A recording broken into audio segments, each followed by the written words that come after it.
প্রত্যেকের বাড়িতে আমাদের মমতা ব্যানার্জি, আমাদের নেত্রী, তার কোনো না কোনো প্রকল্প তার বাড়িতে, সবার বাড়িতেই পৌঁছেছে। কোনো মানুষ বলতে পারবো না যে আমার বাড়িতে একটা প্রকল্প আসেনি।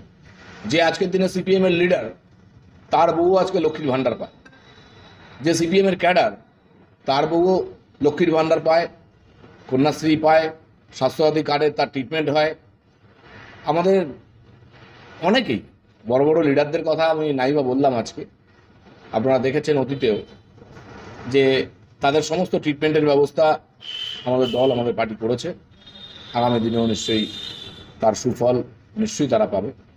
তো মানুষের কাছে এত প্রকল্প পৌঁছে দেওয়ার পরও আজকের দিনে সে আমলাশোলের মতন ঘটনা কিন্তু আর হয় না।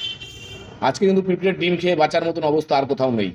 আজকে আমলার আঠি বা আমের আঠিকে জলের ভিতর সিদ্ধ করে মানুষের ক্ষুধা নিবারণের দরকার হয় না। সেই জন্য প্রত্যেকের